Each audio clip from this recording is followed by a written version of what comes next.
We're live. Hello. How are you doing? How's everyone doing? How are you doing, Shawn? How's Hello, everyone everyone. doing? Hello, how's it going? That seems to be the only Have word I can come up with today. have we said that enough already? No, I'm kidding. So Uh, welcome to this podcast does not have a name, episode 13, and it's for December 29th of 2021, the last one of the year, Chris. I believe So so. It I should I, be. I know so. You know so. Yes, I know so. So I guess where should we start? Obviously it's not going to be a very busy news week because of the holidays, but I guess we can start with holidays. How's your holidays or lack thereof, Chris? Lack thereof. That's what it was. I Okay, don't that's fair. celebrate. I'm not someone who celebrates holidays and things like that. So as long as I'm left pretty much alone, then it was a good holiday. I did, spend a bunch of money and got a bunch of stuff for myself, so I guess it was good. My Super Saiyan 3 Goku SH figure arts came in Ooh, nice. You'll have to show that off with a sometime. bunch of other stuff. So lots of new Dragon Ball stuff. And oh yeah, I did a I guess it would be kind of like for the holiday-ish season. They released like the four new SH figure arts for pre-order on Big Bag Toy Store. And the day they went up, like for the Dragon Ball ones, and the day they went up, their site couldn't handle like I Huh. guess there's lots of other stuff probably going up for pre-order as well around the same time, and their site started crashing and couldn't stay up. And I was getting upset that I couldn't pre-order the things that might have disappeared because they finally did a kind of a re-release, not re-release, but a new Ultimate Gohan action figure, and I wanted to get him since I don't have that figure. So I was like, I need this one. I need to get my hands on this one. I'll get all of them, but I want this one. I don't care about the others as much as this. What are the other three options? Vegeta's new outfit, Piccolo's new version, and Goku. So ones you already have. Yeah, but the different variants. So Vegeta has now a black outfit with gray boots and gloves. Piccolo's got a slightly, I think, a darker purple outfit with I think it's a blue belt. So different variants on his outfit, and his boots are a little shaped differently. They're more like modern style boots, like rounded at the tips, Hmm. instead of his original, which looked more pointed. And then Goku's Goku. His gi, I think the orange looks a little different than his other ones, but it's still Goku. I was going So to ask, is it G or G? Because I go back and forth. I don't know how to I always pronunciate. say, I personally always say gi. I never say G. I don't know. I've never heard anyone refer to it as a G. So, but yeah, G for Goku. I guess. Oh, they did show in the new trailer for the Dragon Ball movie. Uh, Gohan's hair is starting to look a little bit more like Goku's because he's growing his hair out, so it's starting to kind of fall into place like Goku. So Dragon Ball movie, like the one that Dragon Ball comes after. Superhero, yes, the one about Okay. superheroes who are apparently androids now Hmm. and being created. You know that short little guy? If you've seen the trailer, that short little guy that's kind of pudgy, who kind of, I guess, kind of looks like a pudgy version of. No, did you not No. watch the trailer? No. Okay, fine. I thought you would have Sorry watched the to burst trailer. your bubble. No, because I think you're talking about the video game thing, right? Or am No, I the movie. mistaken? Yeah, I have no idea. Oh no, no, okay. I did watch a trailer. I thought in my mind when I saw, I'm like, oh, this is like a trailer for a video game. It seems like just because it's so off the wall and like not normal for the normal storyline. You know what I mean? You mean CG? No, no, just like as you were saying, like all these superheroes and all this shit. I'm like, this seems like a video game movie, not so much like a one-off movie like the Frieza one or the or God of Destruction one or the Broly one. It seems like really bizarre compared to the other ones in terms Yeah, of like what's it's. going on. I don't know exactly what's going on other than the Red Ribbon Army are back again. Again. Yeah, they're back again. They found another scientist that can make androids, just like Dr. Willow and Dr. Uh, Draw. Gero. So here's the third scientist working for them that they had squirreled away somewhere that hates. I guess maybe Goku for some reason, or they have a different plan for making android superheroes. Maybe they're actually trying to be legit. I doubt it because it's the Red Ribbon Army.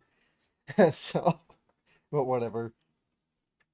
Yeah, but yeah, holidays I didn't do much. Okay. Just kind of. Well, even though I knew the answer, I think the question was still worth asking for the viewers, if no one else, just to kind of get a glimpse into your life a little bit. That's all. So Yeah, yeah, you. and I was gonna say, and you? So I didn't do much. I did do some. I did go see my dad. I stayed over at his house. I didn't have not seen him for like 2 years now because of COVID. Simply because I didn't want to infect him because yeah, he's old, but also because he's been smoking his whole life, so he only has half a lung now because of operations Hmm. because of cancer. So me giving him a respiratory virus is not the smartest idea, but I felt safe now because like 3 or 4 days before I went to see him at work, we got everyone was doing rapid tests. They just gave us out rapid tests. So I'm like, yeah, why not? I'll take one.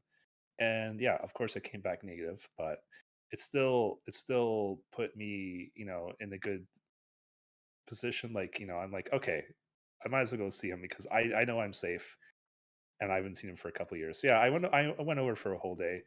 Um, yeah, he does. They don't really do the whole Christmas tree at my dad's and stepmom's house or anything like that. So like no Christmas holidays, but the food was good at least. So there was that. I drove back the next day. When I was at his house, I'm gonna kind of interrupt myself.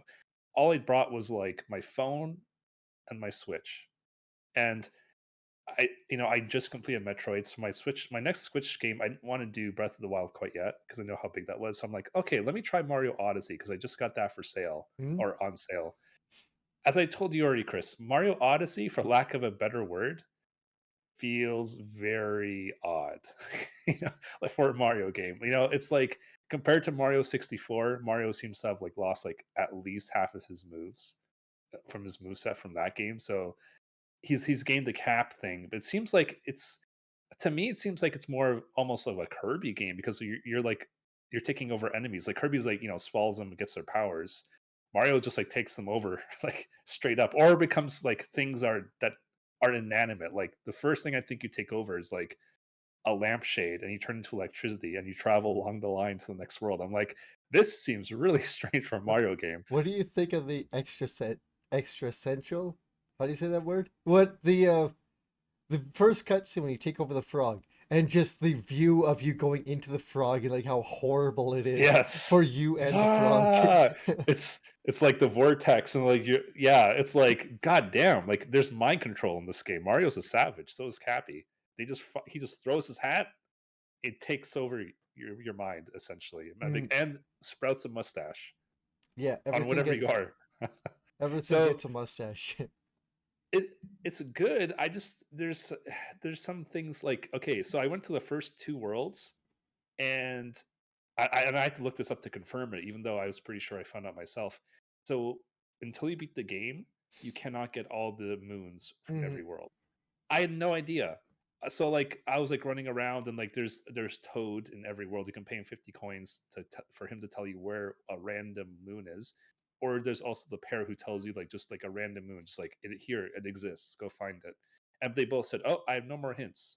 So I completely exhausted the first two ones. I'm like, this is stupid. The completionist inside of me is screaming because I have to like move on. I have to. There's no choice. So yep. it's kind of weird. Yeah, I'll get back to it. you get the rest of them unlocked after you beat the game and I hate stuff. that because to me, I'd rather min max my time because I'm a min maxer even when it comes to real life. I want to stick in the world so I know okay, I've been here. I done this. I kind of like mentally I keep track of where I've been. If I had to go through all the worlds and then go back, I'm not gonna have that advantage. I'm not gonna remember where I've been. So it's kind of almost like I had to start from scratch again in terms of did I get this moon? Did I not get this moon? So I'm not sure why. Like the first stage especially is very small, so I'm not sure like why new moons would appear randomly. But I'm Well, like, there's a bit of story, and even after you're done the game, there are like two more locations that do open up after the end game that you don't have to do. So there is more post game stuff, and a reason why there are new moons and such that open up everywhere. So okay. there is stuff like that. Even though for story wise you don't go back, you don't have to go back to do these. You there is kind of end game stuff to go back for. So and I Hmm. think it opens up at least almost 50% more moons everywhere. I don't know Oh wow. exactly. There's a lot of moons in the Huh. game. Yeah, there's 1,000 apparently. Yeah, there's a lot. So it's actually worse than Breath of the Wild. So I'm like, I avoided Breath of the Wild because I wanted to get the all the that was it 900 seeds on stream, Yeah. and now I'm like, God damn it! I'm playing this Mario game. It's like 1,000 moons. What did I So get myself into? so I think in general as you go through the game, you'll get more moons than you will get Korok seeds. I am guessing from how Yeah. bullshit some of them are called. Although a lot of the bundle moves, like a bundle of three, you get from like Like the story events bosses stuff, and yeah. bosses. Yeah. So it's not you don't have to do 1,000 different things, but there are 1,000 moons nonetheless. Yeah. So that's what I did. I drove back on Christmas Day. So I drove to his house Christmas Eve, like morningish around noon maybe. Drove back in the afternoon when it was like already dark. Mm, And then Boxing Day, um, let's see. I only got so okay. So up until now, I've had an iPhone 6, and just for context, right now the newest iPhone is iPhone 13. So I've been on the 6 for like I don't, when did the 6 come out? oof, I Like don't know. A while ago. I I want to say like 5 or 6 years now, maybe longer. Oh no, it should be about that. So then someone at work was telling me, oh, you should go see Fido, which is a service provider in Canada here for cell phones. They're like, oh, they offer really good deals because he asked me how much am I paying for my plan a month. I said $50, right? He says, well, they can give you a free phone basically for that price. So I did go over to Fido Unboxing Day. I was like one of the first people. I wasn't like lining up. I was just like, the mall's like across from where I live, so I just walked over and I said, yeah, I'm interested. And I played with BlueStacks, I think it's called, on the PC.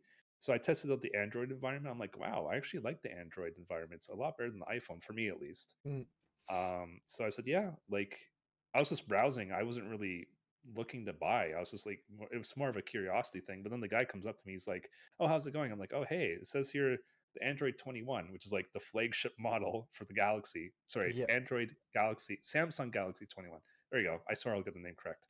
So the Galaxy 21 is like the flagship right now of the Galaxies. I'm like, oh, like I had to pay $20 a month for only 2 years. Because if you do the math, I mean 20 on top of whatever your plan is. yeah, Yeah. exactly. If you do the math, that's 240 a year. So double that, 480. So less than $500, you can buy the phone over 2 years, and the phone itself costs like 1,400 Canadian. So I, I was like flabbergasted. I'm like, so I can get $20 plus the plan. He's like, yes, and he's like, oh, since you would be a new Fido customer because I wasn't with them, I can offer you this plan. It originally would cost $50, but now it's going to cost $40 for you. And it was more data than what I had for my $50 plan at the guy I was at. So basically, I got more for less. So I $40 plus 20. I'm paying $10 more per month than what I was paying. And I got this new this new Galaxy 21.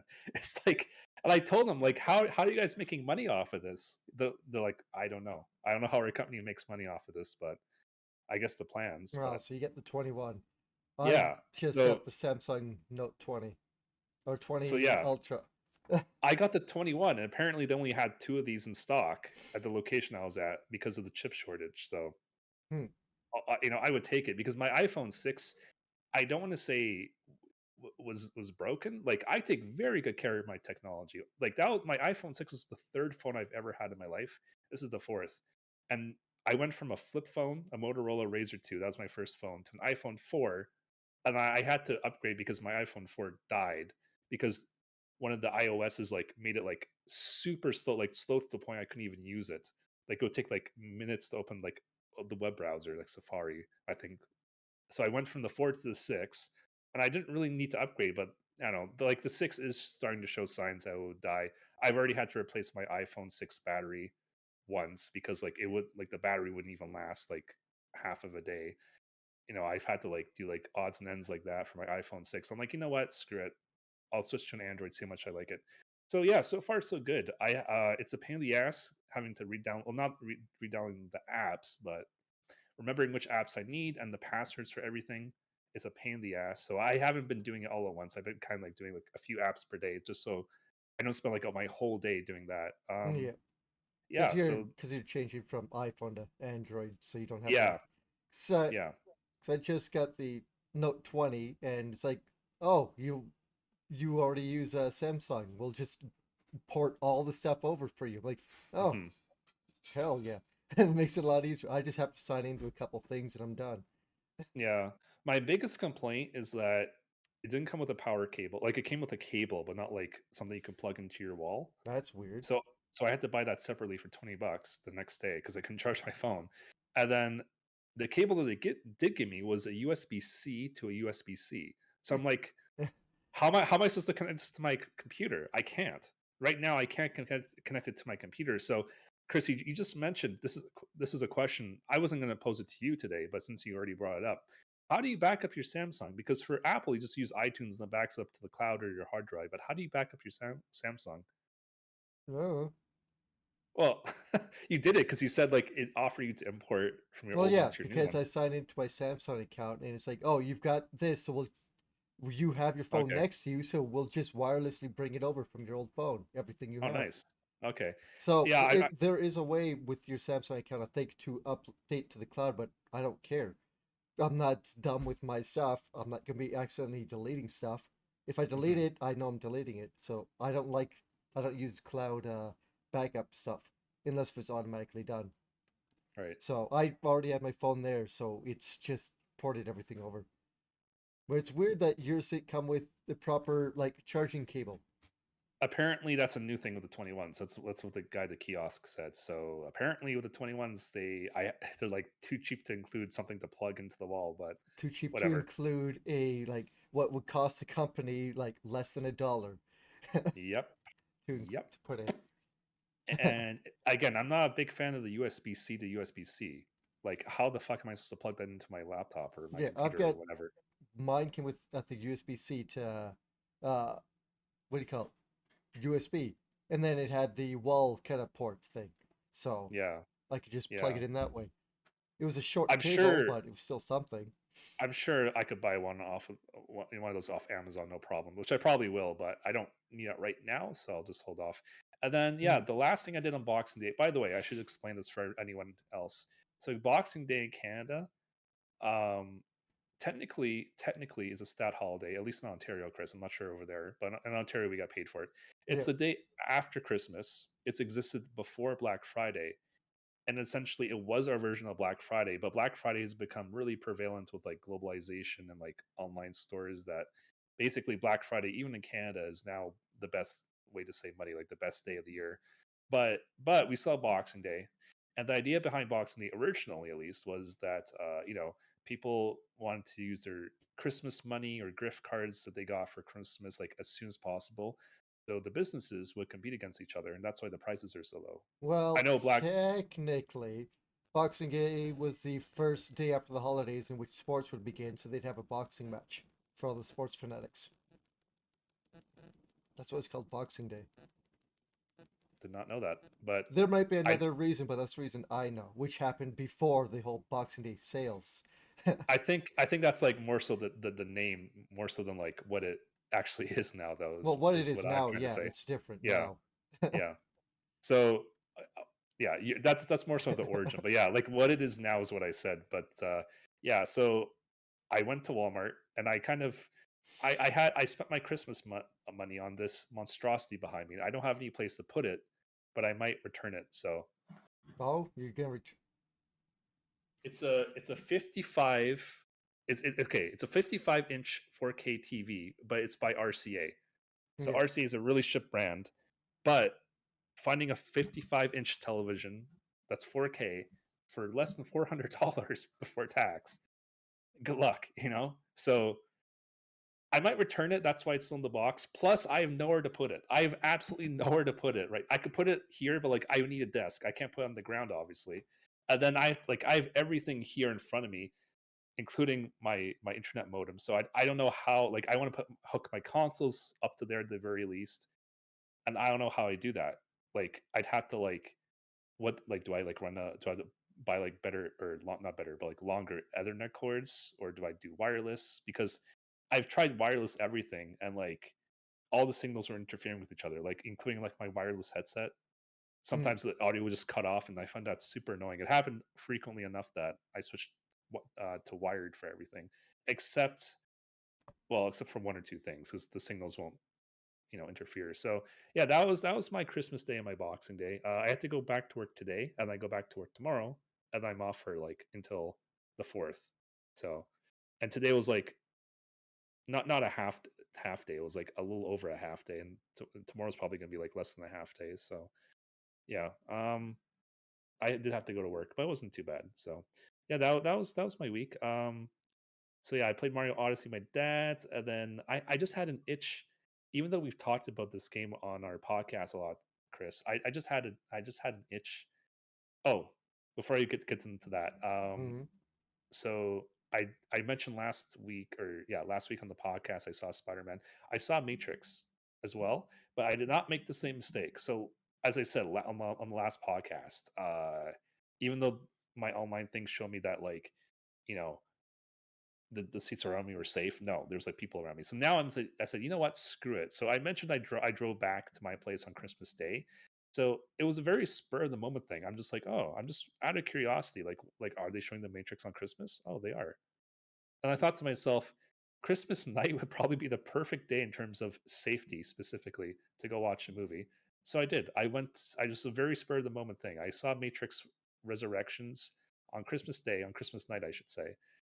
Pretty safe. The theater was like maybe 10 to 20 people, but like the area I was in was like no one, absolutely no one around me. So I was pretty happy with that. Yeah, I have mixed feelings about that movie. I'm not sure what to think, honestly. I still need time to process what happened to it. I Obviously, heard. I can't say anything. I can't say how I really feel because that would kind of give away the plot. So I can't really say much more than that. I heard a lot of people didn't like it. Yeah, That's all I heard. So it scored slightly higher on Rotten Tomatoes than the combined trilogy. So I still the first Matrix movie is still one of my all-time favorite movies, like top 3 definitely. So there's that. What else? Yeah, it's definitely better than the last Matrix movie. I'll say that much. But it feels very bizarre, obviously, because if you've seen the trailers, I don't have to, you know, beat around the bush for trailers. I wouldn't think. But yeah, the name Resurrection is like how did he survive? How did Trinity survive the last movie? And it's been like what, 17 years since the last two Matrix movies. So if those are spoilers for you, I apologize. But again, 17 years, I think is a pretty safe amount of time. you But telling me yeah, that someone gets resurrected? yes, exactly, Oh my exactly, god. exactly. So yeah, it's strange. It's very strange. It doesn't feel like the other Matrix movies. I'm still processing it. I don't want to say I hate it, but I don't want to say I loved it. Hmm. But I don't want to say I dislike it, and I don't want to say I liked it. I really don't know. It's really strange. I need time to think still and talk to other people about it probably once more people have seen it. Yeah, and then as I said, I was playing Marvel's Avengers. That's really been taking up my free time the last like 3 or 4 days.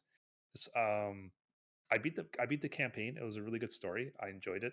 I'm doing the end game stuff now. I'm just focusing on one hero and making them super powerful.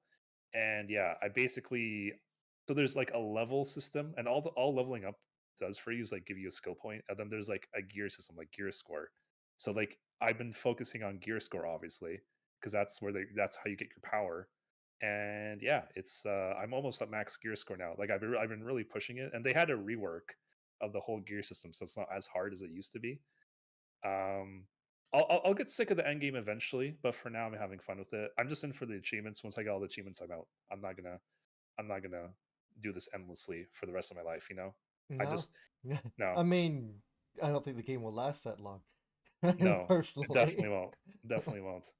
And yeah, so I've been playing some Avengers. I foresee myself playing it for maybe another week or two. I'm not like kind of like hardcore like I have in the last few days, but yeah. Then last night on stream on my channel, me and Mandy, shout outs to Mandy. I see her in the chat, so shout outs to you. Um, we've been playing It Takes Two, and it's been really fun. My laptop is a piece of shit though, and I cannot play that game properly, let alone stream it. So like, there's a lot of frame rate drops, which sucks. It's not a stream thing. It's my computer being a piece thing. Mhm. So not much I can do, but I'm still having fun with it. It's still fun playing with her. So yeah, that's all I've been up to. Yeah. And I'm thinking about getting a new desk here and then something behind me for that TV. But one thing at a time. It's in the box. I want to maybe return it. It's not too late, so we'll see. Well, that's good. Uh, I guess I could continue. Where I haven't really done anything this week. Oh, did I interrupt you? No, we Okay, went to holiday stuff, and I didn't do much for that, so I pass it on to you. And then you okay. went into your week right after that, so Yeah, now sorry. I'll continue my week. Yeah. It's no big deal. But I played a bit, or I did last night, and I think another night this week. Some more of my Pokemon run. Went up against the Elite Four. Oh no. Yeah, it went about as well as you'd think. Because I All of my Pokemon were 5 to 15 levels higher than the Elite Four, and all of my highest level Pokemon, the ones that shouldn't be dying, almost got one shot from like every single. I would go against them. They'd throw an attack that would be like neutral or maybe super effective, but it doesn't matter what attack they would use against me. 75 to 80% of their health would disappear. damn. And then I'd heal. Then they do that same attack again. I'd heal. They do it again. So I'm like, fine, I'll swap out for Pokemon that's strong against that attack. And then instead of using that attack again, they would then use a move that's strong against the Pokemon I just swapped out. Without knowing, I would swap out to that Pokemon. Almost like as if it's reading my inputs. Yeah. And then my Gyarados fucking died. Ugh, that And sucks. then I got super depressed, and that was the end of the fucking round. Yeah, you know what? I actually knew that because I popped on your stream like once you're done streaming. I'm like, oh, I wonder how far Chris got. And I jumped to the end.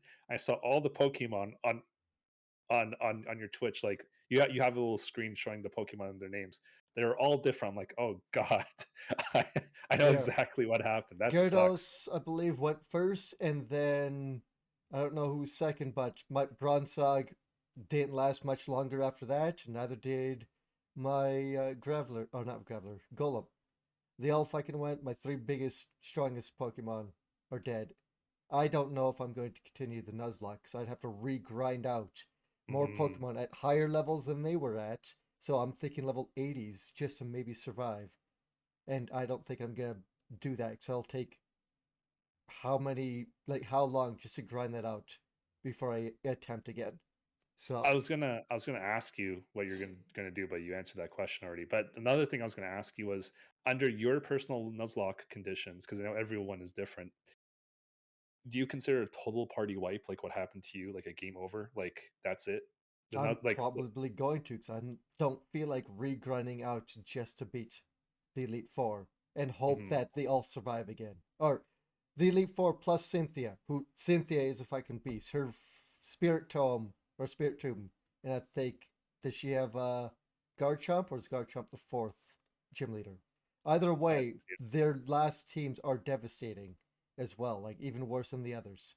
So and each it's one, as you would expect, has at least one Pokemon that's just throws something for your entire team for a loop. So, like, I didn't think Heracross was going to be such a big deal, but he had one fucking move that, no matter what, hit my guys for 70, 80, 70, 75% of damage. Doesn't matter mm, what Pokemon I threw out. So, yep, uh rip the run. If I continue, it's just going to be casual playthrough and doing whatever right. else, but I don't think I'm regrinding out for the Nuzlocke. Nuzlocke is dead. That sucks. I'm sorry you're so close. That you did such a good job up until that point. But Yep. it's so strange to me. Pokemon games have never been hard until the very end, and then they punish you basically for like not being over leveled the whole game. You know what I mean? It's like easy, easy, easy, Yeah. easy, I easy. saw a Okay, challenge easy, for easy, hard. I saw a challenge for some Nuzlocks where you only keep your Pokemon around maybe 5 or 10 levels higher than everyone. Like, how the hell are you supposed to do that against the Elite Four? I don't understand. You'd have to like scout their team and know their layout or lineup. I mean, and then specifically build around that, which is kind of cheating if you've never played the game before in a way, isn't it? For the Well, Nuzlocke yeah, but run. if you're doing Nuzlocke, it makes sense. But still, like, I had my boys, and like you're saying, the rest of the game was a cakewalk. I even went up, going up against your, I guess, quote, rival at the right before the Elite Four, and I steamrolled them. And then I'm like, oh, well, this is easy. The Elite Four will be nothing, right? And then they get the fucking bug Pokemon almost killed my fire type when on their second Pokemon, the fucking Heracross. So, yeah, well, that run's done. I'll That just go sucks. through casually because um, I can then just go to the end game stuff and see what's open there. So So you're gonna put King Kong or Kong back on your team? yeah, whoever You're whoever I need to throw back on there, my Burning Kong, yeah, Burning Kong. my That's it. Godzilla reference. If you don't know, So anything else for you this um, week? I watched. I continued watching season 3 of Fruits Basket. It's a Oh, show that I watched like the first 2 seasons when they came out, and kind of put off doing season 3 because of how season 2 ended. This is a really good, fun show to watch. It's also very depressing to watch. It so is, the perfect thing to watch during the holidays. I guess. I mean, it doesn't really have anything to do with the holidays, but kind of a little bit to do with the end of the year, in a way, if you know the I was story. just I was just being sarcastic. I wasn't being serious. I know, but in terms of the story, it actually does have a lot to do with the zodiacs and the end of the year. So, but yeah, it's. I didn't think this last season would be so depressing. It's more likely going to end on a good note, but holy crap, it's just rough getting through. Because I watched the original show and it was really awesome, like the original animation, and them doing this and continuing where it left off and where the manga continues is threw me for a big loop the end of season 2 because they dropped something on me like, what? Holy shit, you can't be serious. Right? So, but yeah, it's been good. That's really all I've done was that I'm trying to take some time off to just relax for my days off or the 2 extra days off I get this year. Only two? Yeah, that's it. Damn. I actually get New Year's Eve off this year. Oh wow. They thought to bless me with one extra day off because the company's a fucking cheapskate. How many weeks off do you get a year? This year Paid. for this next year coming off 5. Nice. Nice. So, but still, wasn't for that we'd get nothing. Wasn't for the union. You lose. You get nothing. Good day, I sir. mean, jokes aside, yeah, they would only give us whatever the government told them they had to. You know that. Yeah. So anyway, Yep. that's pretty much it. That's it. That's it. Okay. Well, Chris, should we do the news or do we want to do the other thing that we were talking about first? uh, let's do news and we can end on something a little bit nicer at the end. Okay. So this is a very light news week. I think possibly our lightest one due to the I holidays. No surprise. I think so. Even if we went back to old news stuff, if we want to talk about it, it still wouldn't be as much news. So, or news that we feel like speaking about. So, yeah. I guess I'll just start with a very uh quick. I guess not really quick one, but one that you posted.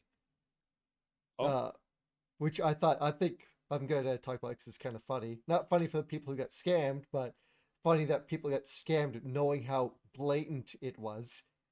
Um, Twitch co-founder got his Discord got hacked, and roughly $155,000 worth of not Bitcoin, but the coin service they were using stolen, not stolen, but taken from users in the Discord.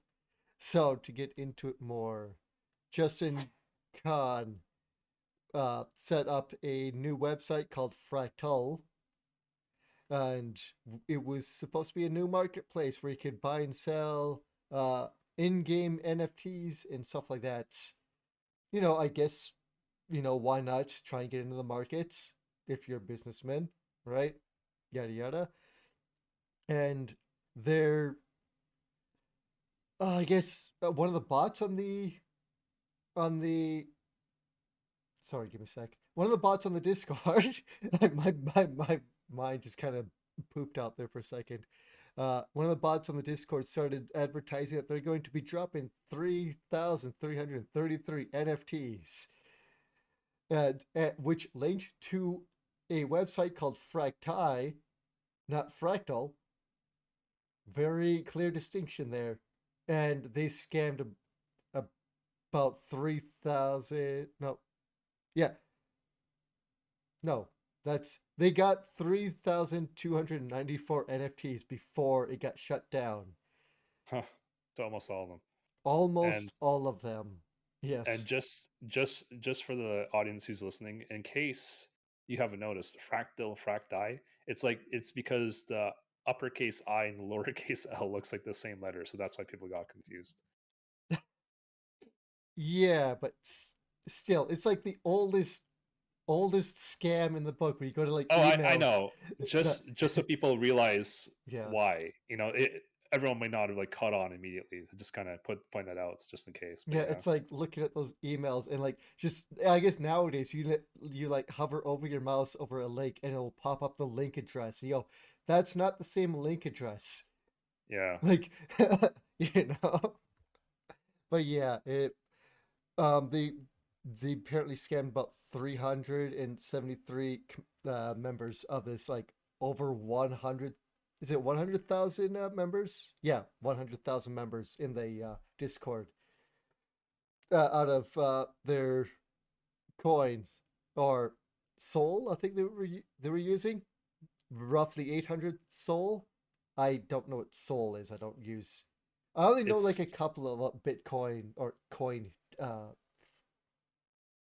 currencies. So Soul is a resource in Hollow Knight you can use to cast magic spells. thank you. You're welcome. Well, I didn't know they Anytime. could turn that into an NFT or into Yes. uh, coin currency. But yeah, this is really ridiculous. This came up like I Yeah. think right after or as we were doing the podcast last week, I believe. Because this popped up like right away after we ended. You're like, oh, new news. I'm like, oh, that was pretty fast. Yeah. It's I don't know. NFTs are just It is, well, but you see how crazy some people are to get on to try and be some of the 1% of people who have anything that's worth of value. I think, and I have no evidence to back this up, just personal opinion, but I think NFTs are just a fad and they're gonna fade away. Not I don't know when, but it's not gonna last forever. I think we'll look back on this like we do, even though it's not the same industry, like at loot boxes, and say, "What the fuck were people thinking?" Yeah, it's the same thing as like with cryptocurrency, where all the crypto bros would come out and start defending with their life cryptocurrencies, even though they have no reason to think the crypto will explode, except for one of them that did. And if you weren't on the ground floor of that, you're not making any money. Is that Dogecoin? It'll be Bitcoin. Oh, Bitcoin. Okay. It's not Damn it, Doge. not It's Dogecoin. not God damn it, Dogecoin, which is actually being put into, which now GameStop is actually going to be taking as a Chris. currency. I put all my life savings in the wrong coin. God damn it. Well, you know, don't worry, Shawn. You will still be able to take your Dogecoins and go to places like GameStop and buy video games with them. Okay. Did you know that? So I did not. Oh wow, okay, I should have put it in the news. Yes, GameStop is No, accepting no, no, no. I do. I was just Oh, being you do sarcastic. know? Okay, Yeah, I thought I maybe was you just didn't being know. sarcastic. No, Yeah, yeah. GameStop is going to be taking cryptocurrencies to buy video games. Like, they're not even They're accepting real money anymore. They're like, accepting what happened? Like, they're on track on like dying, and then the whole meme meme stock. market saved them, and now they're like on life support for like a year or Yeah, whatever it's been now. they're gonna be on life support, but this is just another thing for them to dip. Remember when they were dying also before, and then they decided to try and get into the uh, collectible retro gaming market, and then people started talking about how they were getting. You didn't hear about this? No, Okay, I may have heard of it, but I it, don't it's been it remember. was a few years ago at least, but they decided to make this push into you know remember when they started up and when they came here they were taking in all sorts of game consoles and video games, right? And then they stopped doing that for more pushing into the modern console gaming, so get rid of all the old stuff, we don't want it. But they had all these old games. A few years ago they started making a more bigger push into the retro gaming market again, and making these videos showing, oh yeah, we got these places set up in a couple places in the US where we'll take all the old game consoles and games and we're going to clean them up and we'll put them on our website and resell them. And then people started getting scammed on the really, really rare Nintendo games like Huh. Flintstone, or is it Danger at Dinosaur Peak or something Yeah, like that? that game was not available to the public. In case anyone doesn't know, you could only rent it at Blockbuster. Yep. That is it. That's the only way you There's a could reason legit play it's that game rare. But yeah, back in the day. they that one and a couple other games that people like got them from the GameStop and like made videos of them turning it over, going, "This is fake," or like opening it up, saying these screws don't look right. What's wrong? And then open up, go, "This is a fake board. This Oh isn't the wow. proper board." Like this is I may be wrong on this, but something like that this was they used an old like sports game, like a very common sports game on the NES, and just wiped it and put the Flintstone ROM on it or something like that. It's like we know that this isn't the proper board. Like you scammed us, and but GameStop was scammed. you know, Right. So like like they scammed the customer without knowing they themselves got scammed. or not Right? knowing because the people who are cleaning it don't know that these are not the real games, or that the people who are supposed to be pricing these and that don't know either the prices of these games or don't know they're fake, stuff like that, or don't know that they have reproduction labels on them if there are certain games, right? Because a repro label, if it should say on the label, reproduction, so people know. Because Yeah. some people don't care if it's a reproduction label, right? But people do, and there are people who will put a repro label on, but not have it labeled as repro, which makes it kind of fake. It's even worse on that sense. But yeah, Right. they get in hot water for a lot of that. Like I've seen a few people doing YouTube videos saying, "Yeah, I just got scammed on the GameStop thing. I'm going to try and get my money back because of this." you So know? I think I told you this a few times before, Chris, but like way back in the day, back when they were EB Games, not GameStop in Mm. Canada at least. I think I told you this. I got like the Secret of Mana cartridge. Like someone just traded that game in, Oh, and before they even like they sold it to GameStop, I like walked past them on their way out. I'm like, I see like a stack of Super Nintendo games under the desk. I'm like, what's that game over there? Secret of Mana. I'm like, oh, don't bother packing it. I'll buy it right now off you guys. How much do you want? They're like $5. I'm like, yeah, yeah. I will. I tried to contain my excitement. I'm like, yes, I will take that off your hands for $5. Thank you. I'll And take. I got it. I'm like, what the I fuck will just take happened? that useless Super Nintendo game off you for Exactly. $5. Exactly. I was like, this is like must have been like the last like week that they're like still accepting Super Nintendo games as trade-ins before like they were obsolete Mhm. as far as GameStop was concerned. But oh my god, I made up like a bandit that day. There was another game, I don't remember which one. It was Secret of Mana and something else, but like something just as rare. I'm like, okay, I don't have the box or the instruction book, which is for me as a collector, I really do need them. But for $5, I'm not going to complain. Yeah, $5 for a legit cart is still nothing to scoff at, especially like the Super Nintendo. s- what do you call it? The Super Nintendo RPGs, which really kept value. And Hmm.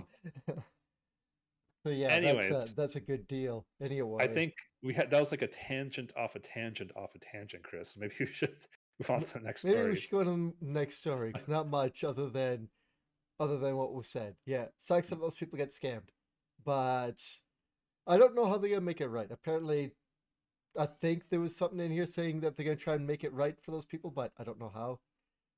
Uh, because the guy like hacked their bot and got in, and that's why people thought it was legit, or one of the reasons why, because they got the bot was hacked and the NFTs were sold through that, and it's like, oh, um, I don't know why you would believe a bot. You didn't. There was nothing by the official server.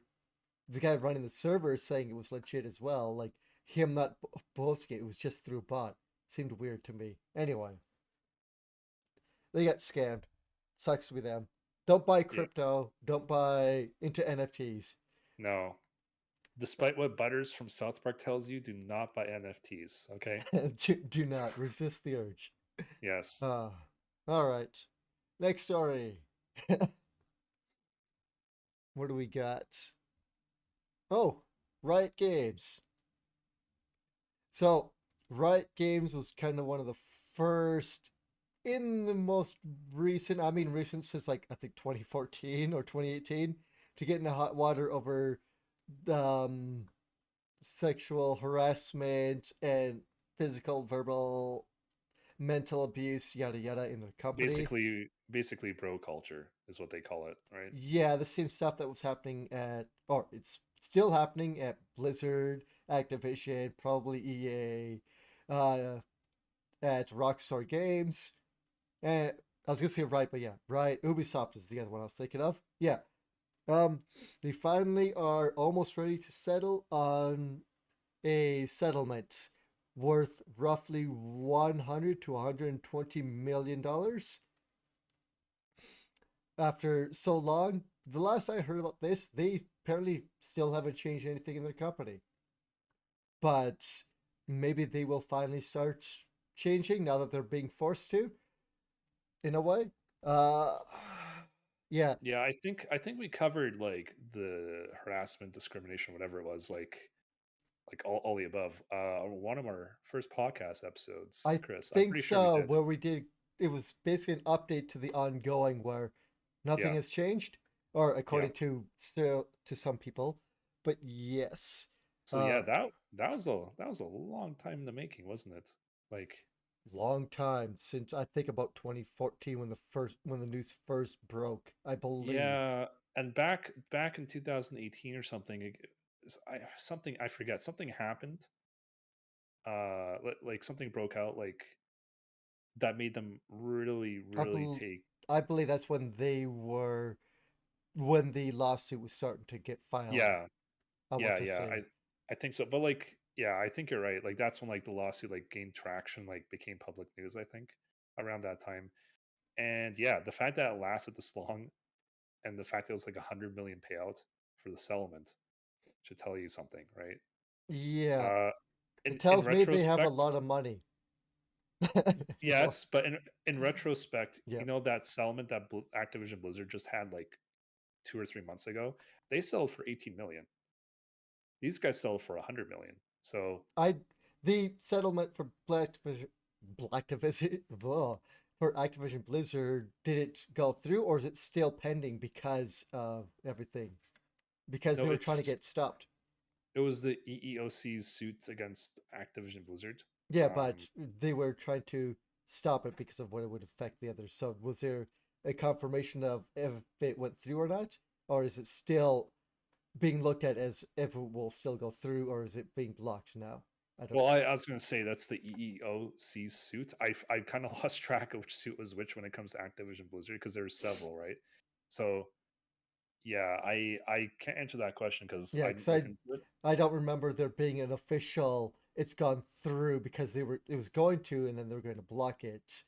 The other group was going to block it because it would mean a lot of their case would be falling apart. So I'm only whatever. bringing it up as a Yeah, yeah, comparison. I know. I Yeah, I yeah. just but yeah, So basically, basically as bad as Activision Blizzard had it, Riot Games for them to pay like over 5 times the amount, and they're they're still selling it in both cases. So keep that in mind. It's like equalized in that way, but yeah, the fact that they're selling for like over 5 times the amount kind of tells you how much potential dirt that they had on them. You know, Oh yeah, like Riot is agreed to pay roughly 80 million to members of the lawsuit and another 20 million for attorney fees and other expenses. What is the other thing here I was actually going to bring up? Well, Riot has agreed to have a third party approve. No, I'm sorry. A third. I misread this like multiple times when I was reading the story. I need to make sure I read this properly. Riot has agreed to having a third party that is approved by both Riot and the California Department of Fair Employment and Housing monitor the pay equity and eternal reportings for 3 years. So they're gonna have a third party look over this stuff instead of having their in-house HR and other companies look this over for the next 3 years. So maybe that'll actually cause change to happen in the company. and that's as a company, not necessarily as a person, but as a company, that's super embarrassing It when the is. government basically has to be the ruling. Yeah, it's still a settlement, but the ruling is still they have to be doing this for 3 years. That's basically your parent looking over your shoulder and making sure you're not Yeah, fucking up it's one essentially. step away from having the government looking over your shoulder at every single thing you touch and Hmm. saying no, you can't let that go. Bad. Basically they're saying you're not good enough to police your own organization, so we're going to have to do it for you. So yeah, that's kind of ridiculous. That's got to that point, and yeah, as you said, it goes to show you how far gone they are in terms of being able to control their own people. Yeah, So it's as it is so bad, but I'm really hoping this actually causes change to happen in the company for people who are on their side. Like they've been pushing a lot of new games coming out, and like I think they just released an anime. I don't remember what it was on Netflix. I think I don't remember what it's called. But yeah, they've been pushing a lot of new stuff, and people have been like, "Yay, Riot! They're putting out lots of stuff." And it's like, you remember what they did, right? Or have been continuing to do, right? People are like, "But the new thing, I want to support the new thing." It's like, people, it's kind of like with the Blizzard thing. Hey yeah, guys, Diablo, whatever came out, the thing that's going on over here. Do you not pay attention? Yay, Diablo! Right. So, uh, anyway, I'm yeah. I don't have much else. I just hope it gets better for them.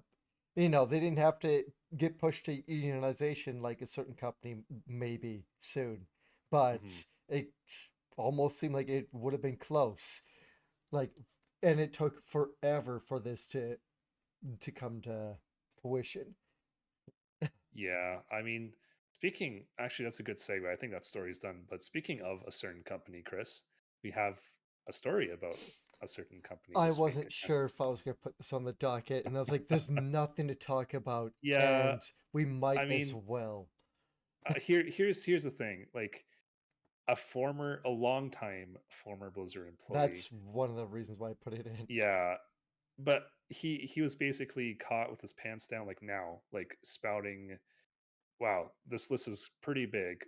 Like pretty much everything under the sun. So he's like anti LGBTQ, anti woman or female, whatever you want to call it. Like anti feminist, I guess would be the Yeah, correct term for that. Like he calls people retards. He has things he doesn't like disabled people. So like he hates everyone who's not the perfect human being. Well, sorry, like I'm not saying males are perfect over women. Just like you know what I'm trying to say. Like he hates anyone that isn't a white straight male. there you go. Thank you. Like when I say perfect, I just meant like oh like so if someone has like if someone can't walk, you hate them because of that. Like how much sense does that make? Like this guy was spouting a lot of shit on Discord, and people were taking screenshots. Well, at least one person was, and they posted on Twitter. And it's not a big deal. Well, it is a big deal in general, but it's not as big of a deal because at the time back in May he was working at Blizzard, although he's not right now. Like in he quit September. before this happened. Yeah. So again, that's why I'm saying it's not a big Mm. deal in terms of like it's not adding on to the Blizzard story per se, but yeah, it just goes to show you like the some. Not, I don't want to put everyone under the same umbrella, but like it goes to show you the same, or sorry, how certain people were like just who they are working at Blizzard. Like the fact that you have people like this as like a long time Blizzard employee until very recently, Mm. that's that's disgusting, Yeah, it honestly. Like, shows just how much they were protecting him because there was lots of people at the company that knew he was like this. There's lots of HR reports about him. Nothing was done about it. There was people talking about this and saying he's been working at the company for so long we don't know what he does other than browse the internet. What does he do? And he's right? going around like he referred to women in this thing as like that he didn't want them as part of the company, but at least they had great big tits. That's what one of his comments for the women who were working at the company. He thought people were stupid for wanting to have this an event for disabled people and calling them retards for doing it. This guy is a huge misogynist, racist, um, everything. You know, just a big piece of shit. As I said, everything under the sun, he's against. Yeah, if if you're not him, he hates you essentially. and for him to have been at the company for so long, and them finally getting rid of him. Like, there's no way he wasn't at the company for this long without tons of HR reports against him. Yeah, and how long? Like that's the thing. Like the HR, like they're like essentially useless. Like let's see how long he's been working for 23 years, and he was the company's web content designer apparently 23 years. And how many dozens of HR reports There probably. must have been lots. I I don't doubt it. But But yeah, it, it again at this point comparatively speaking to everything else that's happening to Blizzard in it's the just last on like par. weeks and months, it's on par, but it's a very small part, you know. It is. This pales in comparison to the bigger picture is what I'm trying to say. The Yeah, fact that where he's working doesn't like it's not really a news story. It's only because a news story because he used to be a Blizzard employee. I'm sure if he's just some yeah. random guy, If it wouldn't he be was there for a newsworthy. short time, it also probably wouldn't have made it. But for the fact that he was there for so long and nothing was done about it, also. I uh, think I think the main takeaway from this is as I was trying to say is like the underlying issue is that you have people like this working at Blizzard. yeah, That's it. that's pretty much it. But it was Jessica Gonzalez. Yes, that's I did say that name right. Who was posting these on Twitter and such from Jeff Jeff. I think it said Jeff Frazier. So sorry, I don't know if that's supposed to be Jeff or Geoff. I assume Jeff. But yeah, what a garbage human being. Yeah. Next story, please. Yes. Let's pretend he doesn't exist Let's go into because he actually. pretends Oh, go on. everyone who's not like him doesn't exist or shouldn't. But Shouldn't. Yes. I'm surprised he didn't start spouting more hate crimes or something like that. Or, I so mean, he yeah, probably might have, but let's go on to actually, some nicer news. That, okay.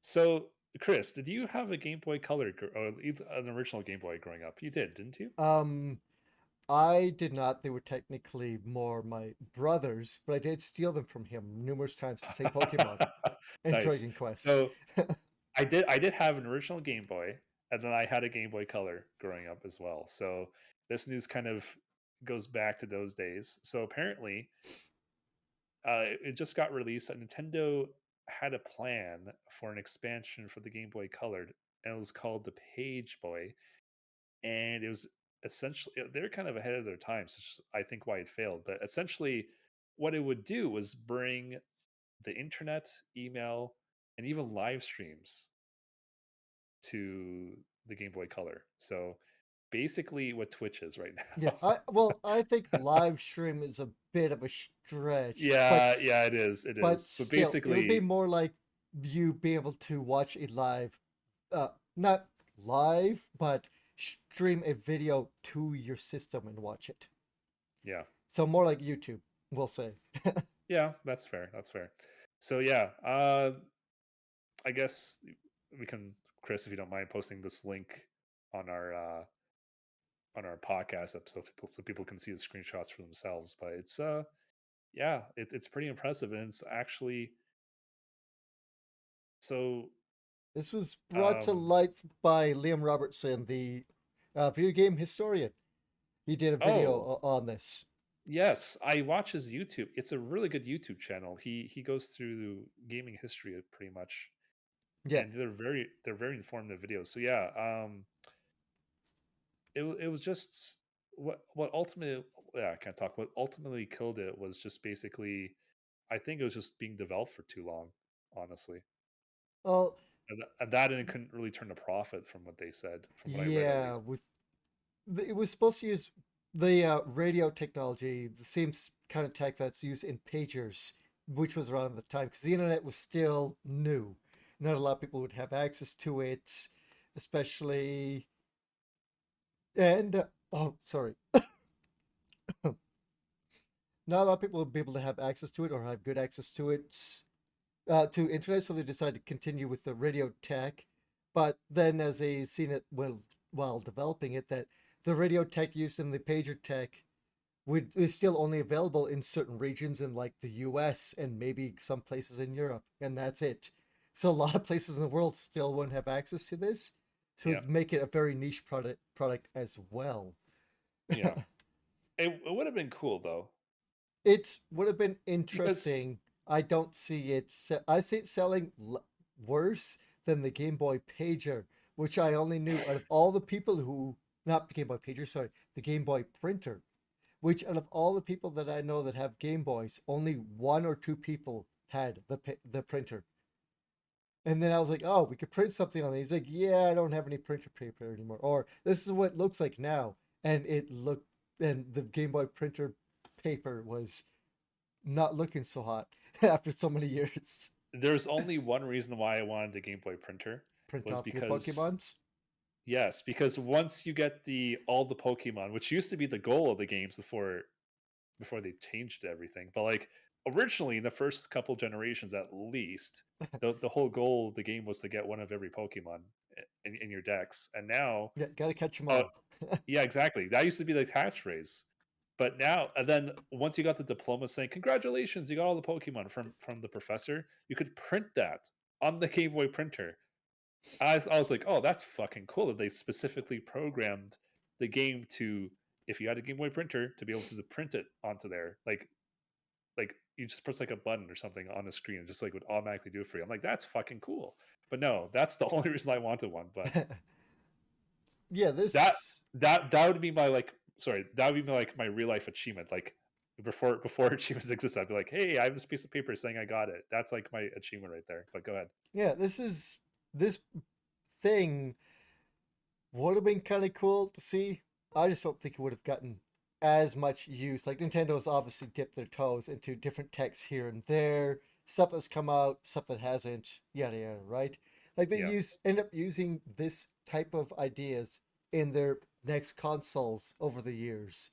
Like the whole news kind of thing and such like that. People think could have been a contributing factor to them doing the Miiverse stuff, where people post and kind of like what you'll see on the Nintendo Switch, like you get little news feeds through there, or what would have become the Nintendo Directs nowadays.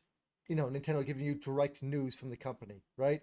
Stuff like that, and other things like that. So they've kind of worked the stuff in, but they didn't think it would be worth it after all the tech going into it for it to only been released in certain areas. And it did take a while to try and get this out.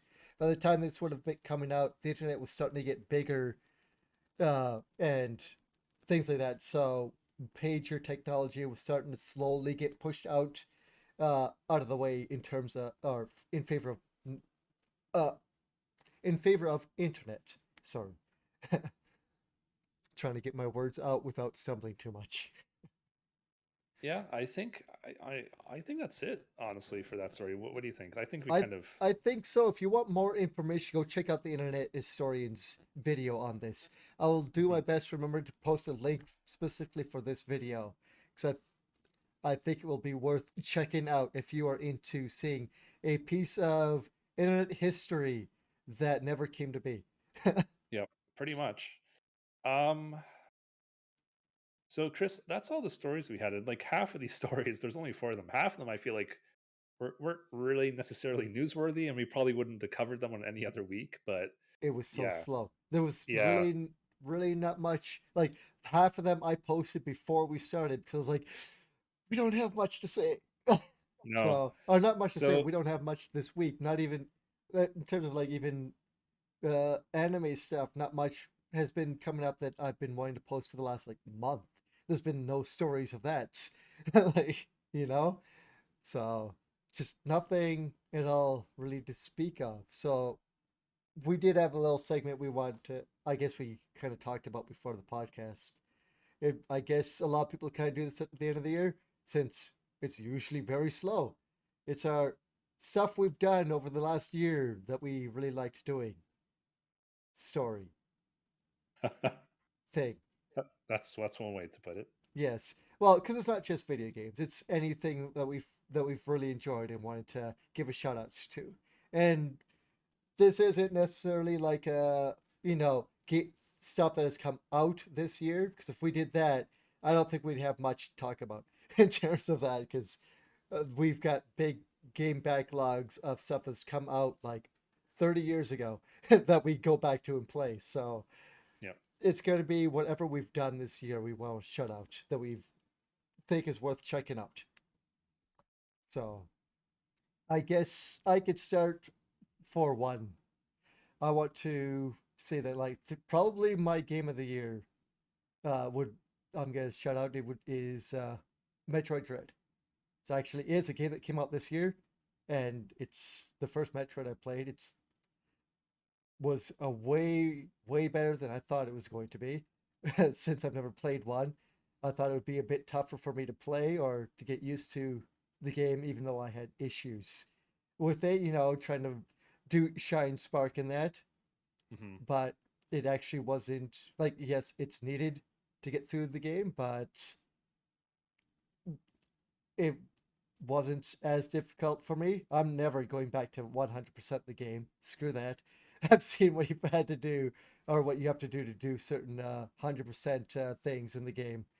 And that's not for me, but in terms of story and the gameplay layout and such, it was a really awesome game. If you've never played a Metroid, don't worry about jumping right into this and missing story because you're told everything you need to know to start this game up and start it on a good foot. And it's just really awesome. And this story, Nintendo said themselves, concludes the storyline that Samus started way back in the first game, Metroid, like from 1987 or 88, I think, for the original Nintendo. So Something like that, yeah. yeah, so she'll be in new games, but this is the end of that storyline. Which, if you play the game, kind of makes sense. But it's kind of I told this off stream to Chris because I didn't want to spoil anything. But I have reasons for saying this, but it feels very strange. It feels at the same time, yes, this is the conclusion, but it feels strange and kind of feels like there's unfinished business Hmm. still, and some things were never explained. Yeah, So I do yeah, hope in the other games, like whenever, not Dread, Prime 4, Prime. yeah, 4? Yeah, Prime 4 Well, comes out. Prime takes place between the first two games. Yes, but there's still certain elements that you wish to be answered that they could elaborate more on, even in Prime. Just little bits of lore that they could still add in, right?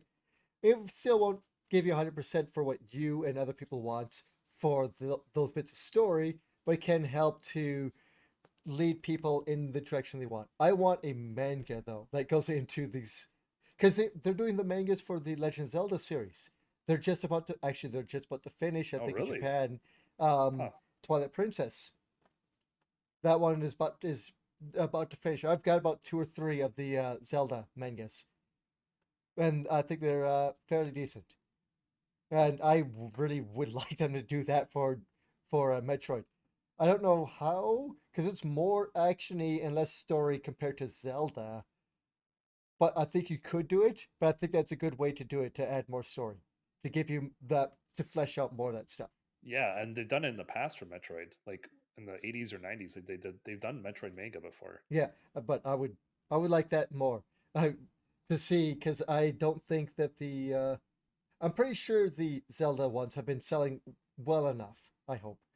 Yeah, So, but yeah, Metroid Dread is probably my number one game that I've played this year. Surprisingly, surprisingly good for me. I will interrupt for a second and say also same for Metroid Dread, but I've been a big Metroid fan forever, pretty much. So yeah, definitely the hardest. In if you look at all the 5 games, definitely the hardest. So Hmm. yeah, uh, still really good, and they introduced some new things that weren't in other games. So All right. So you got one you want to? oh, are we like ping ponging back and Yeah, forth? Is might that as well. let me think for a second. I guess even though I didn't finish playing all of them, the Final Fantasy Pixel remasters, the sixth one still isn't out. They said back when they released the bundle like half a year ago, they said, "Oh yeah, all 6 games, the remasters will be out in 2021." Well, that Man, was a fucking lie. I've No, been waiting, so waiting so long for six to come out. I was like, six yeah, is gonna be out by Christmas. So I can yeah, play it right, during my time right. off. So I 100% the first 4 on stream, but Uh, I haven't played the fifth one yet. I haven't even started, so I'll have to do that on stream at some point. But I wanna just give shouts to that. A lot of people are saying, "Why is it costing so much?" I agree because that's why they only released it on Steam and on phones right now on mobile. Wait until it comes out on consoles, and then you'll get it for a reasonable price. But the price does not make the game bad. It just makes the game unaccessible, right? If you're looking at the game just as the game, I think they did a good job, except for the fact that they cut out all the bonus content that they added throughout the various Like, versions throughout the year. hmm It definitely loses a couple notches for me from that alone. And they're not perfect, but they're good. it would I be really like them. cool if they were to do like an update at some point and say, here's that bonus stuff, and here's FF4, the after years. I doubt they'll ever do that, but They won't. that would They be won't. cool if they did that. They're just gonna in 5 years they're gonna release again some more games and call them the super remasters. Hmm. That's the way all fantasy have always been. It's like how many remasters. Like, if you look at the first game, there's like 6 or 7 at this point in existence, Well, hopefully the super technically. remasters are done by the guys who did Bravely Default or Octopath, Yeah. because those are the only two that have worked with Square that I trust to the do those old games in like new pixel style or pseudo 3D style, Mhm. because they did Well, 'em really awesome. back to you, Chris. Uh, What other cool thing? another thing I enjoyed actually. It's I wouldn't say it's a super great anime, but I am actually going to shout this out because I think if you like Yu-Gi-Oh, you should, and the original series, you should watch Yu-Gi-Oh! Zero, the Forbidden Series, which is the original Yu-Gi-Oh! Anime that never came out in North America, was never dubbed. If you don't know, they had Yu-Gi-Oh! Come out, the one I'm talking about. Was it 24 episodes series? And it was before the card game actually was created. Hmm. So the series was focused around Yugi, you know, finishing off the puzzle, being kind of pseudo possessed multiple times by the spirit of the Millennium Puzzle. Similarly, just like what happens in the anime that we got here. And but the difference is that every episode would be a different type of game and different event that would happen. And the spirit of the puzzle was a lot more unforgiving to those that was picking on Yugi, his host.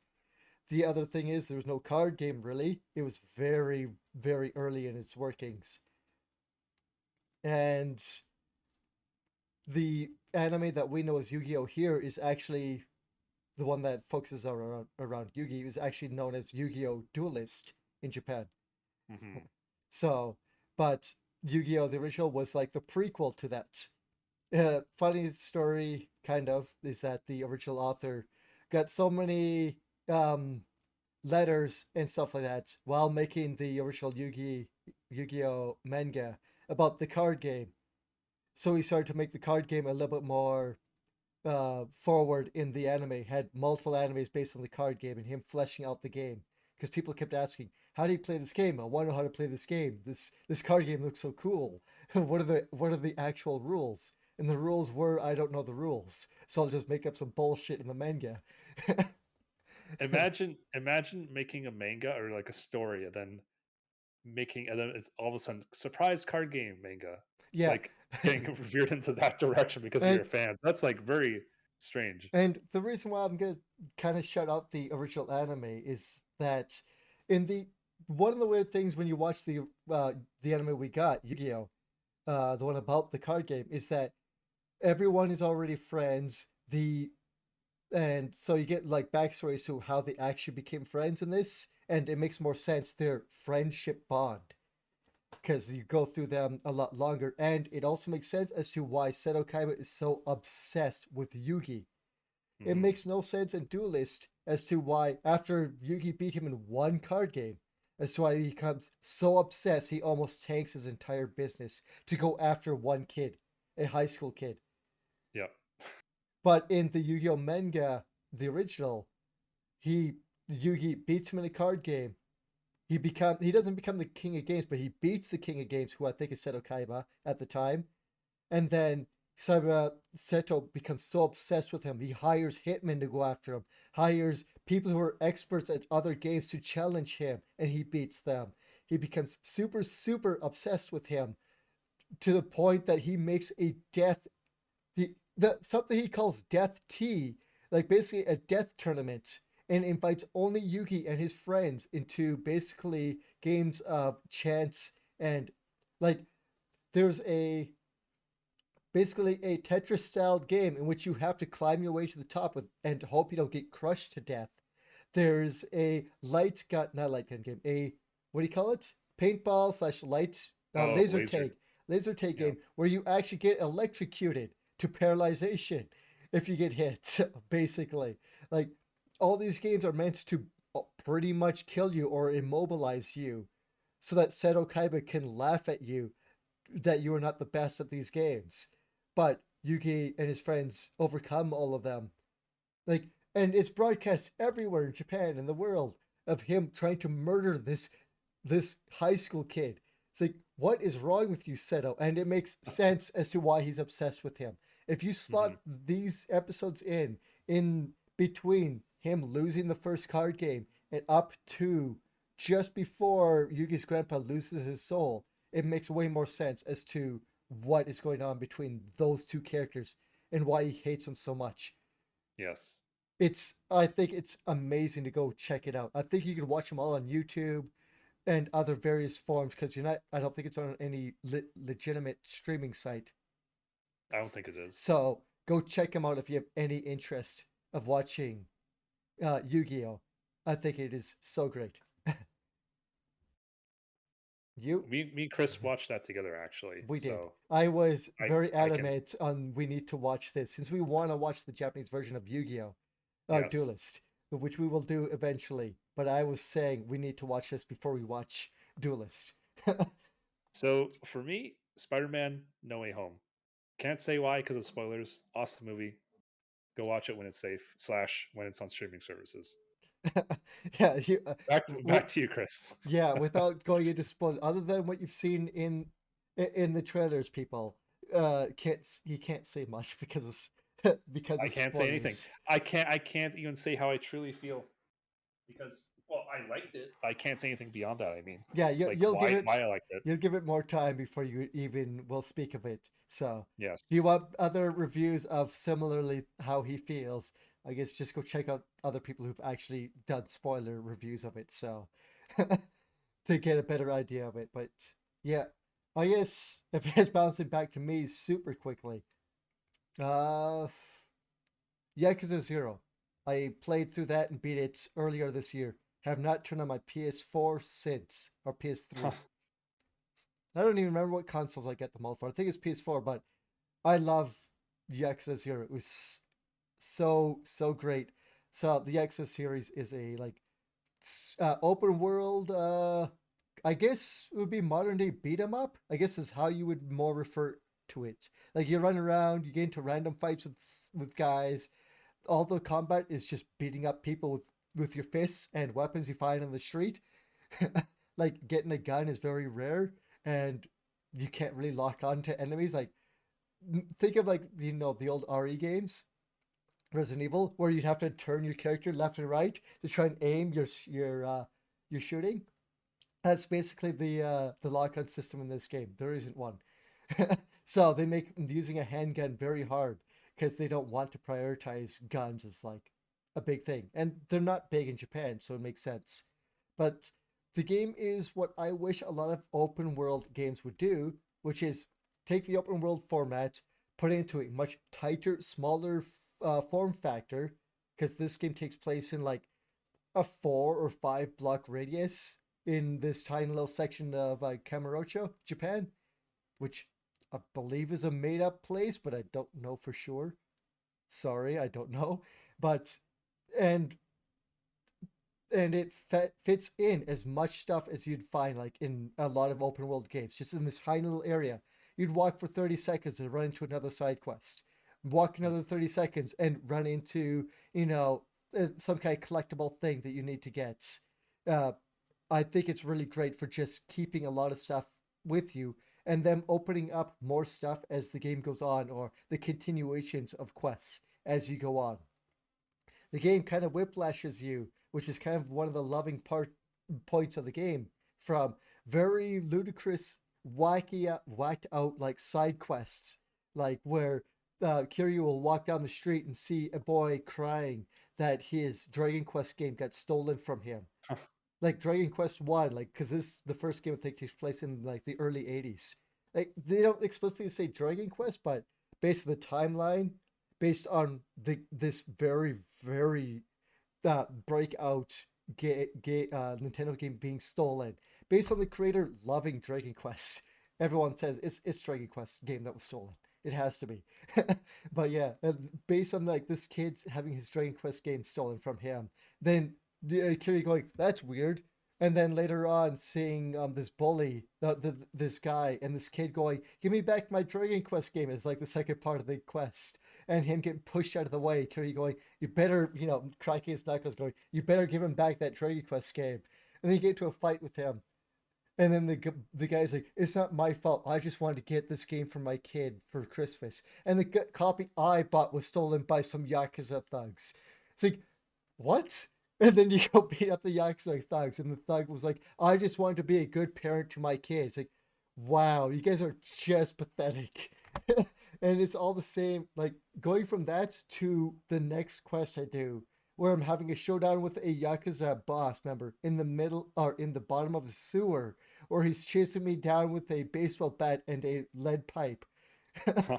And it's like, wow, from whacked out, very kind of wholesome storylines to a Yakuza member trying to beat the hell out of me in the sewer because I'm being framed by those Yakuza members for murder. Like the very serious to very whacked out, kind of goofy storylines, like protecting a not Michael Jackson guy, what doing his thriller kind of a Japanese version of Thriller, where I'm protecting him from zombies, and him telling me you actually have to beat up these zombies guys because they are actually going to try to beat me up. It's like, what? Why? It's like I don't understand why you would want to do this. Oh, I want things to seem very real in my movies and the music videos I shoot. So you're literally gonna have to almost kill these guys because they are going to try to kill me. It's like, the hell's wrong with these people in this city? Everyone here is fucking whacked out and crazy. That reminds me of Space Michael Jackson from Space Channel 5, Yeah, the game. it's not Michael Jackson, but it is, Yeah. right? But yeah, it is a really awesome series. I really think you should give like Yakuza 0 a shot. I think some of the Yakuza games are on Game They're all Pass. on Game But yeah, Pass, 0 just to give 6. any of They're them a all shot and play it for a little while and see if you like it. Because I think it's worth at least checking out the first little bit to see what the hell the series is about. I love them mhm. so much. I've bought all the games so far, and will eventually continue It with seems like Yakuza it's One. right up your alley, those sorts of games. It is. I mean I like a lot of games made by Japanese developers anyway. So, but just everything about this is really awesome. Hmm. And you, what do you have for us? So I would be remiss if I didn't bring up It Takes Two. It won Game of the Year at the Game Awards about a month ago, and for good reason. It's I wish a lot more games were like this. It's a two-player only game. You can't play it by yourself. You can't play with three people. You need two people specifically. But the game is good. There's like nine different worlds, let's call them, like different locations, and each location you get a different mechanic, and the mechanic is actually different between the two people, the two characters in the game. So you play as a married couple, and basically you're on the verge of divorce, and then your daughter, she does some magic with with a specific book. She wishes that her parents would be friends again and wouldn't go through with a divorce. And then there's like a sentient book called Dr. Hakim, who I'm assuming is the author of the book. And he kind of like transform, well, not transforms you, because your body, you see your body's like sleeping. He like brings your consciousness into like the two dolls that your daughter made of both of her parents. So yeah, and you just the game requires teamwork. It's funny, it's charming. There's some really good mechanical sections where you have to like there's some puzzle solving between the mechanics of the two characters. You have to use them in combinations in ways you wouldn't normally think about them. I don't want to spoil anything, that's why I'm talking very cryptically. But yeah, it's a wholesome story, but it's also they're not afraid to say shit or like talking about killing squirrels or bees, Chris, as you saw on my stream. The squirrels are the best. I love Yes, them so much. there are some really funny gameplay moments. Like Chris, I'm not sure if you saw this moment, but like the last time you're on this, you fight. You fight. Okay, one character controls like an airplane made out of the boxers of the guy, and May, the wife, and the leader of the squirrels have literally a Mortal Kombat on top of the plane, and you have to like steer it. Yes, I did You see that. missed it. Yeah. I saw So that on a different stream, but yeah. So it's really funny because like when I saw that first time, like, oh my god, like I like this game so much. I played it already, and I'm playing it with Mandy now on my stream. So shout outs to Mandy. She's still watching she the got two podcast in right this now. episode. Yes, two shout outs, Mandy. You get two of them. So yeah, it's been a real blast. If and the good thing about the game, no matter where you play it, or even if you buy it, so let's just say I buy it, doesn't the platform doesn't matter, even though it's on Game Pass.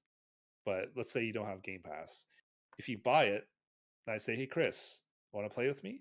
And you say, "Sure," but you're like, "I don't want to buy the game." You're like, "Don't worry, It Takes Two. You can download like a friend's version for free." Now, the friends version can only play like I haven't tried it myself, but they can only play with someone who owns the game.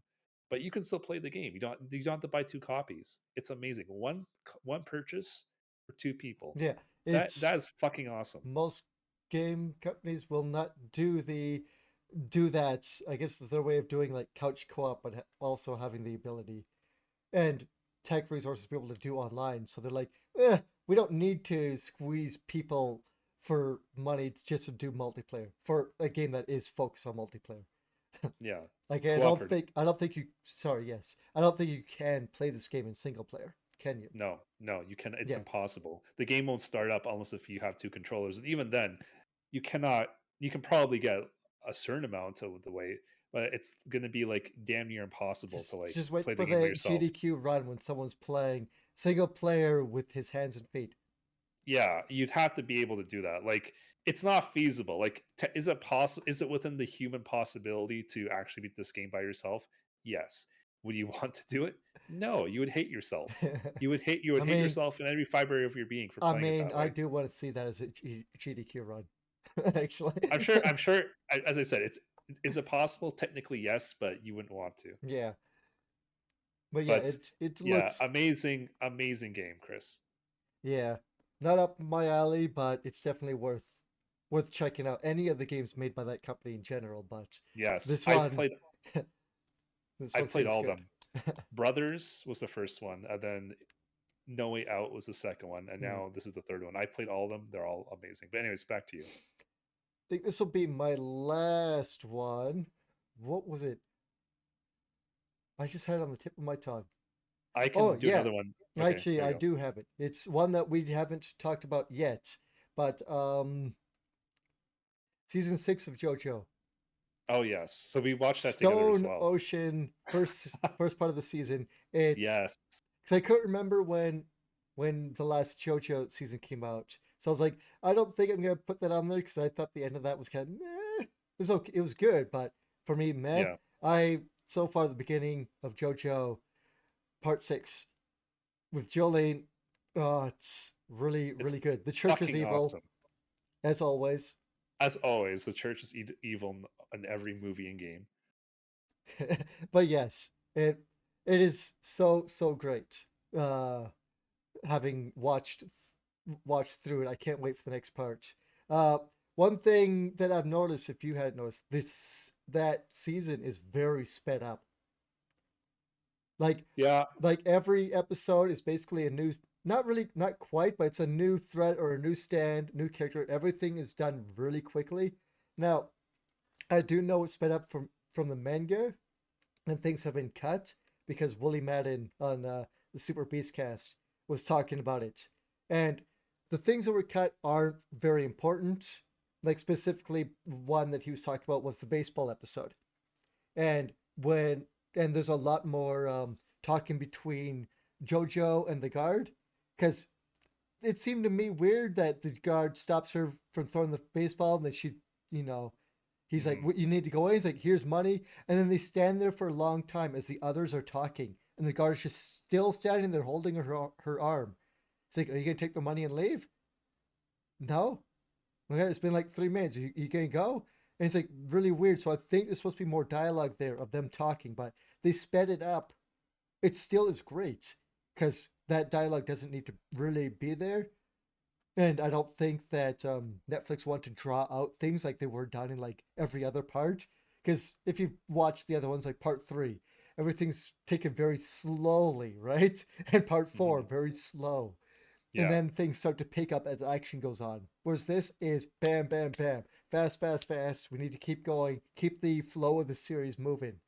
So maybe because they want to have a much shorter series or season compared to the others or series, I mean. So, but it still makes for a great watch. You're not really missing anything, but it's really awesome. Good animation, good, excellent voice cast so far. yeah, excellent. And I can't wait to see how goofy it gets because I know of something that happens in a little bit of what happens in part 7, and okay, yep, that goes places. Yeah, it definitely goes places. So I don't know how wacky 6 is gonna go, but I've heard it's gonna get pretty wacky, I think. Yeah, I'm counting on the days until the second half of the season comes out because god damn it, I love JoJo now. Yeah, JoJo's is so good. I don't She's not my favorite JoJo because it can be hard, for anyone to beat Jotaro. Jotaro, of course. Jotaro's the best, obviously. He's the best and doesn't afraid of nothing. But He's like jo- half. He's like in half the series too. But go ahead. I mean, you think Jonathan would have been there? But he's only there for 2.5 series, and in the last one, he's pretty much dying. So, but yeah, Jotaro coming back again. I mean, I love it, and this whole series being about we need to bring him back. I need to save my daddy. Yeah. So, uh, Don't phrase it like that, please. but yeah, like it's really good, really good, really good. It That's really all I can say. You should go watch it if you've watched any of the seasons, specifically the ones about stands, and have liked where that series has gone. you should continue it, because my buddy watched the first two seasons and wanted the series to continue where those two series were going, which was more about your body energy, Haman and martial arts and stuff, like Yeah. make it feel like more like Dragon Ball or One Piece, right? And then it went to stands immediately into part three, and he's like, I don't know if I like that. If a couple people had those spirit abilities, but other people had weirdo abilities, that would be fine because it would still be in that thread. But everyone having stands kind of killed it for him. And I keep telling him, just finish part three. It's Yeah. all you just need to finish part three right now Yep. because If it finishes off season one basically. if you recall, Chris, the same thing happened to me because we watched the whole thing together, Yep. like from the start to beginning of JoJo. I'm like, man, season two is really fucking good. Oh, I love season one. I love season two. And then season three, I'm like, what the fuck is it? Why did they Yep. make this transition? And then now I'm at the point where I'm like halfway through season six. I'm like, I can't imagine JoJo without stands now. Yeah, I kept telling you, you just gotta keep going. Don't worry, just keep going. Push through, just push through. Yep. It's really fucking awesome. And season three has some really good fucking fights with the stands that really make you appreciate them. I think one of my favorite ones was the dog versus the hawk. That was one of Oh my favorite ones yeah. Okay. because it's That so fucking unique. It's so fucking unique. It's amazing. But anyways, yeah. We're getting on a tangent, but yeah, that would be, I think, my last thing I could think of. Uh, a lot of that stuff was more recent, I think, that I brought up, but I tried to bring up some stuff from earlier in the year. It's hard to remember what I played and watched at the beginning of the year. So, yeah, same.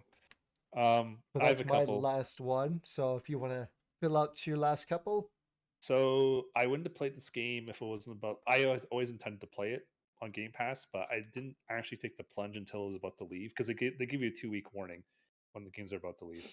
I'm like, I need to play it, and I played this game. I'm going to tell you which one it is. Don't worry, but I played this game on my console. I'm like, God damn, it's a good does game. I'm gonna it play through have it some again. auras in it? Yes, it does. Okay. And then I played it again on Windows because the achievement stack. So the game River City Girls, amazing fucking game. Even if you're not into anime, it's amazing. I love it so much. The charm, the humor, the combat.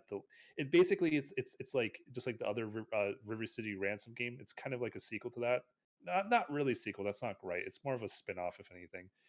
But yeah, it's awesome. The music is amazing. The voice acting is good. The combat is really fun. It I love it. And it's full of cameos too for both the voice actors who played the characters and for like just like odds and ends characters. Like just some Double Dragon characters in this game, including Billy and Jimmy from Double Dragon. They are the two dojo trainers in the game. That's like you pay cash to learn moves. But so Yeah. basically it feels like 66% brawler, 33% RPG. That's just my opinion. Yeah, there's lots Because of cameos from a lot of the stuff that's considered now in the Kunio-kun universe, which also yes, includes Double Dragon now. So yes, apparently it does because it has like two or three bosses. I'm not sure if you noticed from Double I Dragon. think Bobo. Yes, a Bobo, and also you don't fight him, but that guy with the mask that in Double Dragon when you beat him, he teleports out, but his mask drops on the ground. Yeah, I don't remember. He plays a security guard before the second to last boss in this game. So see that this once you give him the quest item, he's like, "Oh, okay, you can pass," and then he just disappears and his mask falls to the ground. And then it was at that moment, like, oh, that's who that was supposed to be, because it I was on the tip of my tongue the whole time, or brain the whole time. I love I'm like, when you don't realize who someone is until like the last second. You're like, yes, oh my yes. god, I can't believe I When they didn't give it realize. away to you, it's like in case you're having an inkling, is that character? Yes, it definitely was. Yep. So, uh, what was I gonna say? Yeah, there's a bunch of Easter eggs. Like there's also an Arnold in that game. You can recruit enemies onto your team, and my favorite is like Arnold, and it's the best Arnold impression I've heard in my life. Yeah, Like I've it's heard so it. wacky and off the long. Oh my god, it's such a good game. I wish, and it's no surprise that not only are they making a sequel, but they're making a prequel to that game. They've both been announced. I think the sequel has no, sorry, the prequel has a trailer already. So Yep. that's how good of a game and how big of an impact it made. I can't wait to play the next few games in that series. I need to play them. So You do. And then since I know you said you're done, and then the last shout out I want to give is the Hollow Knight. So Hollow Knight is a game I've been putting off for like the last 4 years. It's a Metroidvania. It's the biggest map in the Metroidvania and the most challenging Metroid. It's a really fucking hard Metroidvania. The hardest one I've ever played. But it's so fucking good. It's so fucking good. And it's like Dark Souls in the sense that the story is very scattered. Like you get the gist of it. Mm, Not really. It's just like Dark Souls. To really understand it, you have to find all the hidden passages. Like there's like stuff you can read that's like maybe like a couple lines long. 'Cause it gives you story. Some of the items in the games, like Dark Souls, give you some background of some information, some lore, and then it's amazing. I can't say much more than that, but like without spoiling it so much. But it's a really fun Metroidvania, not for the faint of heart. It's not supposed to be baby's first Metroidvania. They do expect you to have some Metroidvania experience before you play this. So if it's your first one, don't play it because it's going to be a little too hard. Not just the game itself, but understanding how Metroidvanias work. They expect you to know how they work, and they mm. expect you to be good. Honestly, that's the. I'm not going to be around the bush. They do expect you to be good in the game, but it's a really good fucking game. There's like 42 bosses, even more, I think, throughout the entire game, and there's like hard versions of the bosses once you reach some of the DLC areas. So yeah, it's really good fucking game. That's my main game on my stream still, just to give you an idea. And I my one save file is like 40 hours in so far, but I'm Wow, playing it blind. nice. I'm playing it blind. Mm, So yeah, uh, that's it for me. yeah, So I I think think that's it for both of us this week. Guess we'll catch you guys next time. You could follow us on our usual stuff. oh, sorry, Oh, I forgot one thing. So one another thing is Disney Plus, the shows on there, like Loki, like WandaVision. I haven't seen Hawkeye yet, but like all these shows were really fucking good. I really enjoyed watching them, but I'm a big MCU fan. mm. So anyway, sorry, Chris, go ahead. I just want to get that one Another last quick one shout out right at in. the end. Yes, yes. But yeah, I guess you could check me out at on Twitter under CSCHABANG. That's C Shebang. YouTube under MrPrinceKaboom. I'm putting up some of my uncut live stream stuff or anything I edit up on there. I need to get back on that. I haven't edited for a bit, but it is what it is. And on what are we on Twitch? Yes, sorry. On Twitch, I stream when I can, very early in the mornings, usually under Prince_Kaboom. And where can they find you? Twitch and Twitter, the same handle, Zorb_Zex. And then yeah, I have my Twitch has been like not dead, but like I still stream like once or twice a week. Just not very consistent. Like I used to be very consistent, but I need to get back into that. But with the holidays and And now work and and work, yeah, I'm not sure what I'm going to be doing for work after a couple of weeks because I think they're going to hire me on permanently. So we'll have to see. My schedule may change again. I have is no idea. So do you I enjoy the can't. job enough that you'd like that? Yes, but they might pay me less because I'm through the hiring agency right now. So Hmm. if they hire me directly, hopefully they pay me at least equally. I So we'll guess see. you'll see in the future. Exactly. So that's why I said my schedule may Hmm. change. I may get a new job from the hiring agency, not this one. So we'll see.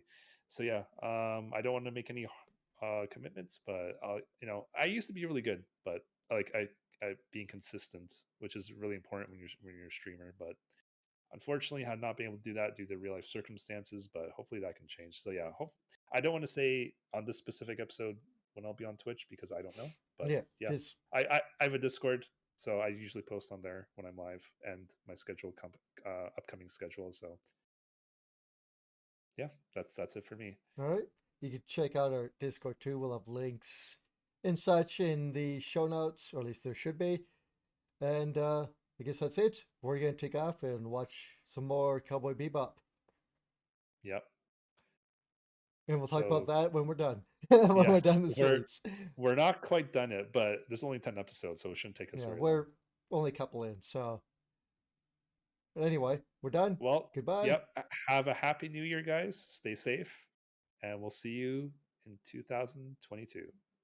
Happy New Year. Bye.